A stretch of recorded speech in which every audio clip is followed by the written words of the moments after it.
So next is profession. अभी profession क्या है, कहते हैं कोई भी ऐसा काम जिसके साथ अपने स्पेशलाइज्ड सर्विसेज आप दे सकते हो, अपने स्किल्स आपके पास कुछ ऐसे हैं जिन अपने स्पेशलाइज्ड नॉलेज या स्किल्स के साथ आप अपने क्लाइंट्स को कुछ सर्विसेज प्रोवाइड करना, दैट इज कॉल्ड प्रोफेशन। अभी प्रोफेशन क्या है, स्पेशलाइज्ड ऑक्यूपेशन है जहाँ पे आप अपने कुछ एक्सपर्ट्स नॉलेज या सर्विसेज आप अपने कस्टमर को देते हो, अपने क्लाइंट्स को प्रोवाइड करते हो। उसका नेचर, फीचर्स या कैरेक्टरिस्टिक्स आया तो क्या है, first is well defined knowledge. अभी कहते हैं कोई भी पर्सन इसी तरह ऐसे ही नहीं प्रोफेशनल बन जाता, doctor, lawyer, teacher, chartered accountant. उसके पास कुछ नॉलेज होनी चाहिए, वेल डिफाइंड नॉलेज अगर होगी तभी रेलिवेंट फील्ड में, तभी वो उस फील्ड के अंदर प्रोफेशनल बन सकता है। Second is restricted entry.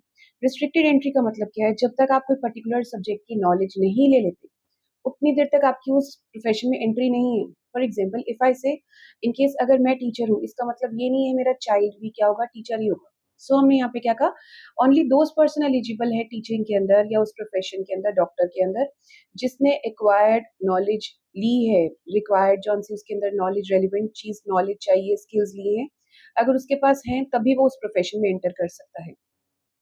Third is professional associations. अब कहते हैं कि जब भी कोई प्रोफेशन होता है, उस प्रोफेशन को गवर्न करने के लिए, उन प्रोफेशन को पूरा चलाने के लिए एक गवर्निंग अथॉरिटी होती है। अभी गवर्निंग अथॉरिटी से आपको परमिशन लेनी पड़ती है, then only you can practise with your profession.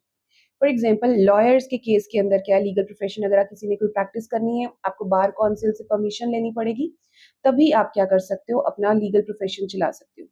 उसी तरह मेडिकल प्रोफेशन के लिए भी आपको परमिशंस लेनी पड़ती है, टीचिंग प्रोफेशन के लिए भी आपको परमिशंस लेनी पड़ती है, जो एसोसिएशंस हैं उनसे आप परमिशन लेते हो, then only you can start with दो प्रोफेशंस।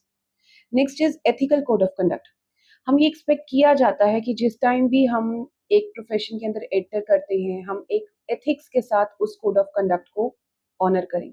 जैसे डॉक्टर है, डॉक्टर की पहले फीस लेने से पहले उसकी services are important. Teacher fees लेने से इम्पोर्टेंट है उसकी सर्विसेज हैं। लॉयर, लॉयर जिस टाइम सर्विसेज लेता है, मेक श्योर कि वो अपनी सर्विसेज प्रॉपर दे। सो हमने यहाँ पे क्या कहा, एक एथिक्स है, कोड ऑफ कंडक्ट है जिसे आपको बनाना पड़ता है जब भी आप किसी प्रोफेशन में एंटर करते हो। उसके अलावा last point is service motive. आप जब भी कोई प्रोफेशन करते हो, आपका main purpose is to provide your services. आपने फीस चार्ज करनी है उस सर्विस के बदले, बट येस आपका main motive is to provide the services to your client.